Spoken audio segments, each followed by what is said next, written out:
Alors bonjour à tous, aujourd'hui on va voir 7 idées reçues sur le miel et l'apiculture de manière générale.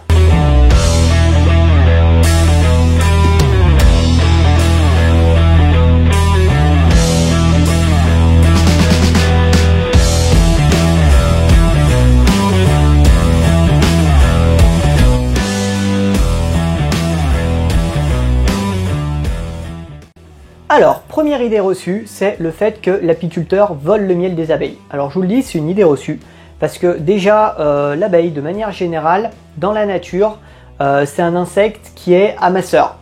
Quand je dis amasseur, c'est pas qu'elle n'est pas mon frère, hein, c'est qu'elle est amasseur, qu'elle amasse quoi. Donc, c'est un insecte qui est amasseur et qui récolte autant qu'il y a de nectar. Plus il y a de nectar, plus elle va récolter, elle va faire ça tout le temps l'abeille. D'ailleurs, les ruches sont étudiées pour, c'est-à-dire que les ruches sont divisées en deux parties. Je vous renvoie à la vidéo que je vous avais faite sur la ruche d'Adam. Première partie, on a le corps de ruche, en fait, où dedans, il y a du couvain, du pollen, du nectar, etc. Du miel aussi. Tout ce qu'il y a dans ce corps de ruche, on ne le touche pas, l'apiculteur ne le touche jamais, il le laisse à l'abeille. Notamment en hiver, il va le laisser à l'abeille. L'apiculteur, lui, le miel qu'il va récolter, c'est des hausses, c'est-à-dire ça fait la taille d'un demi-corps de ruche en fait, il va simplement y poser dessus et l'abeille elle va venir mettre du miel là-dedans, d'accord? Donc l'apiculteur il récolte simplement l'excédent et il laisse la base dedans, ok? Par contre on va voir qu'il y a d'autres pratiques, d'autres produits qu'on consomme qui là soumettent l'abeille à beaucoup de problèmes, on y reviendra juste après.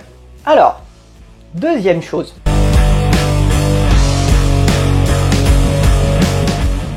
Donc deuxième idée reçue, le miel est liquide. Dans l'imaginaire collectif, le miel c'est quelque chose de liquide. Sauf qu'en réalité, le miel il est liquide simplement quand il sort de la ruche. À partir du moment où il sort de la ruche, en principe il commence petit à petit à cristalliser. Alors en fonction du miel, de sa teneur en glucose et de sa teneur en fructose, il va cristalliser plus ou moins vite. C'est-à-dire qu'il y en a qui cristallisent très très vite, par exemple le miel de colza, qui cristallise des fois même directement à la sortie de la ruche. Et on a des miels qui cristallisent plus lentement.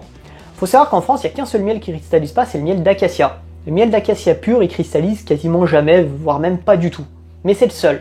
Les autres miels, normalement, avec le temps, ils vont cristalliser de plus en plus. Alors, comment ça se fait que quand on va en grande surface, 95% des miels à peu près qu'on voit sont des miels liquides?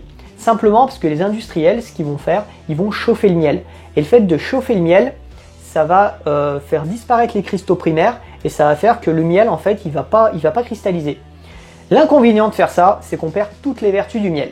D'ailleurs, ça nous amène à notre troisième point.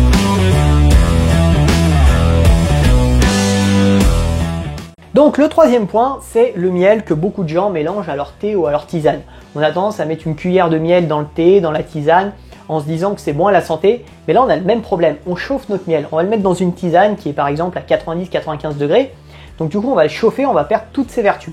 Donc l'idée si vous voulez boire votre tisane, c'est d'un côté de boire votre tisane et à la limite de prendre une ou deux cuillères de miel à côté sans le mélanger à la tisane, pour éviter justement qu'il chauffe et qu'on puisse exploiter les vertus maximum du miel en fait. Quatrième chose à savoir sur le miel.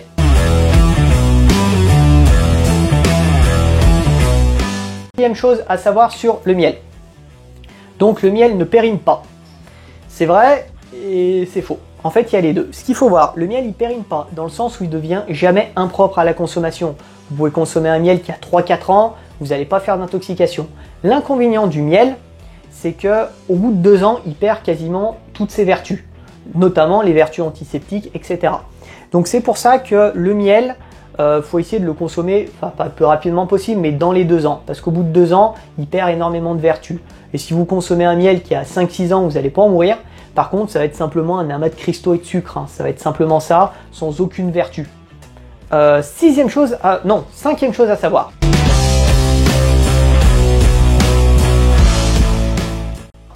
L'apiculteur rend l'abeille dépendante. C'est quelque chose qui est énormément reproché à l'apiculture. C'est qu'on rend l'abeille dépendante en la nourrissant, s'occupant d'elle, etc. De manière générale, c'est un élevage. Dans tous les élevages, on s'occupe de nos animaux. On essaye de respecter au maximum le cycle de l'abeille. On ne va pas contre ce cycle-là. Donc l'abeille, elle n'est pas du tout exploitée. Par contre, on va voir qu'il y a des pratiques apicoles qui font que l'abeille est exploitée. Et j'en viens justement avec ça sur mon 6e point.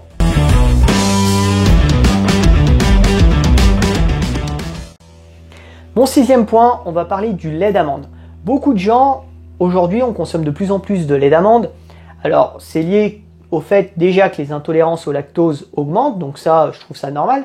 Par contre, beaucoup de gens refusent de boire du lait de vache dans le sens où ils considèrent qu'ils ne consomment pas de produits issus d'animaux parce qu'on va exploiter l'animal. Et c'est pour ça qu'on a une augmentation aussi des laits végétaux comme le lait de soja et le lait d'amande. L'inconvénient du lait d'amande, bien que ce soit un lait végétal, on exploite énormément les abeilles. Je vous explique comment ça se passe pour les amandiers. Et c'est un phénomène qui est énormément répandu aux États-Unis. Aujourd'hui, les apiculteurs, ils ont de moins en moins de possibilités de gagner leur vie grâce au miel, parce que le cours du miel et le prix du miel est de plus en plus bas. Donc ils vont avoir une activité annexe. C'est-à-dire certains vont vendre des abeilles, ils vont vendre des essaims, ils vont vendre des reines. Il y en a d'autres, et ça se fait aussi en France, ils vont polliniser. Polliniser tout ce qui est arbre fruitier. L'inconvénient dans la pollinisation, c'est notamment la pollinisation des amandiers. Pourquoi? Parce que l'amandier, c'est un arbre qui a très peu de nectar. Et aux États-Unis, c'est ce qui se passe, c'est-à-dire qu'ils amènent par camion entière leurs ruches, ils les posent dans des champs d'amandiers, donc il y a des centaines, voire des milliers d'hectares, et les abeilles vont polliniser les amandiers. L'inconvénient, c'est qu'elles vont se fatiguer, parce qu'elles vont avoir un stade de butineuse qui va être excessif, et ça va très peu les nourrir. Et d'ailleurs, ils nourrissent énormément leurs ruches pendant la pollinisation des amandiers. Donc la pollinisation des amandiers, ça exploite énormément l'abeille. Donc c'est pour ça, alors je dis pas de plus consommer d'amande, hein, c'est pas ce que je dis, mais faites attention, c'est pas parce que vous consommez de l'amande que c'est forcément écolo. Le septième point.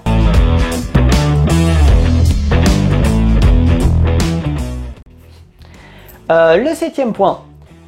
Donc là, j'en viens sur une phrase qui est magnifique, je trouve. Lorsque la dernière abeille aura disparu, l'homme en aura pour 4 ans. C'est signé Albert Einstein. Alors cette phrase, elle est magnifique, mais elle est fausse. Pourquoi elle est fausse? Déjà parce que Albert Einstein n'a jamais dit ça, il s'est jamais intéressé aux abeilles, il s'est jamais intéressé à la biologie de manière générale, lui il était physicien.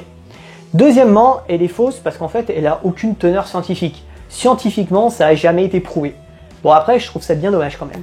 Mais bon, scientifiquement, ça n'a jamais été prouvé. En fait, les premières sources qu'on trouve, c'est sur des réserves, c'est sur un prospectus, de l'UNAF de 1994. C'est la première fois qu'on a vu cette phrase.